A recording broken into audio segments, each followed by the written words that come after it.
Now let's create the medkit effect. When the player touches the medkit, health will increase. The medkit has two costumes, one with the parachute open and one lying on the ground. Here's the plan. The medkit will spawn at the top of the stage, fall straight down, switch to the landed costume, then disappear after a short delay. If the player touches it before it disappears, they'll recover some health. Let's set it up. When the green flag is clicked, hide the original sprite. Then, every 1 to 10 seconds, create a clone of the medkit. When a clone starts, show the sprite, place it at a random X position between -200 and 200. Set the Y position to 200, 0.5 seconds, so it starts at the top. Then, use a loop to make it fall down by changing Y by -2 or -3 each step. Run it once.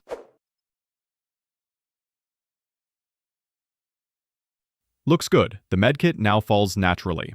Next, we'll handle the landing effect. When the medkit reaches around Y equals -25, switch its costume to the landed version. Then wait a short time, maybe 1 to 3 seconds, and delete the clone. Don't forget, if the player touches the medkit before it disappears, increase the health variable. Run it again. Perfect. The medkit falls, lands, waits, and disappears. And when collected, it restores health. The medkit effect is done. Next, we'll move on to bullet upgrades. Now, let's make the medkit restore health when the player touches it. First, select the medkit sprite. When a clone is created, continuously check if it's touching the mouse pointer. If it does, play a sound effect, then delete the clone. Run it.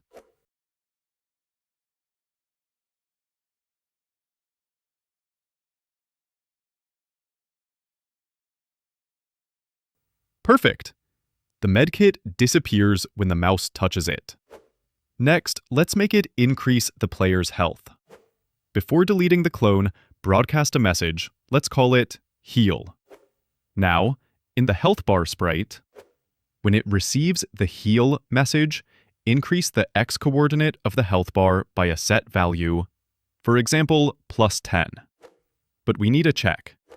If the X coordinate is already at -91 full health, don't increase it further.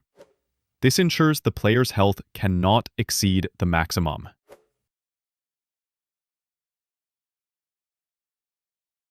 Run it again.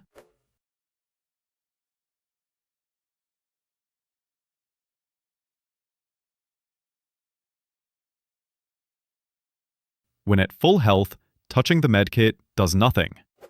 If health is low, it increases correctly. You can adjust the amount added to fit your game balance. And that's it. The medkit healing effect is complete. Now, let's add a bullet limit effect. Currently, the bullets are unlimited, so we'll create a variable to track the number of bullets. Create a variable called bullets, or just B. When the green flag is clicked, set the bullet count to a fixed number, for example, 100. Then, each time we clone a bullet hole, decrease the bullet count by 1. We also need a check. If the bullet count is 0 or less, do not clone any more bullet holes. This check goes in the cloning section of the weapon sprite. So now, when we press the mouse, if the bullet count is greater than 0, clone a bullet hole and decrease the count. If the bullet count is 0, nothing happens and the enemy won't be hit. Run it.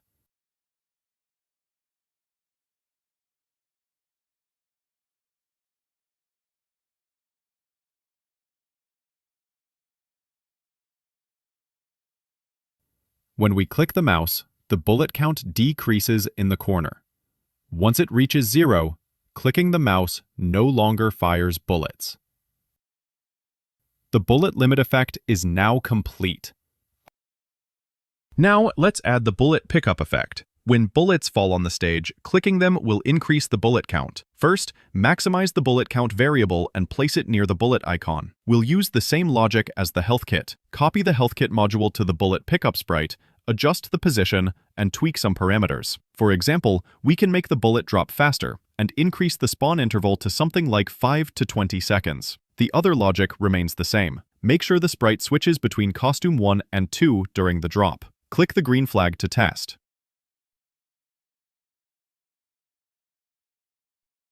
You should see a bullet crate fall. Perfect.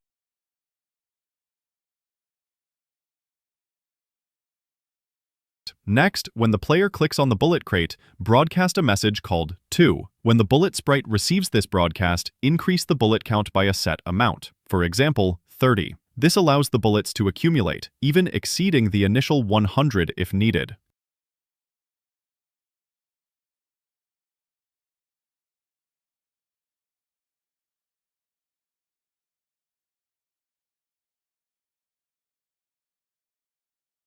Great, the bullet pickup effect is now complete.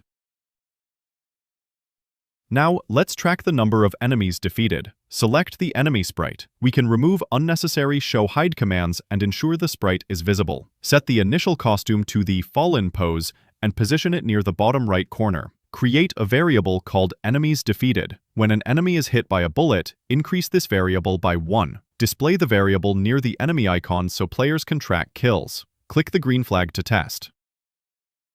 Check that the kill count increases correctly with each enemy defeated. Make sure the enemy icon is in the fallen state, and adjust the costume as needed. Perfect! Our bullet pickup and enemy kill counter are fully functional. And that wraps up this minigame setup. If you enjoyed building this Scratch game, don't forget to subscribe, share, and try it with your friends. See you in the next Scratch minigame.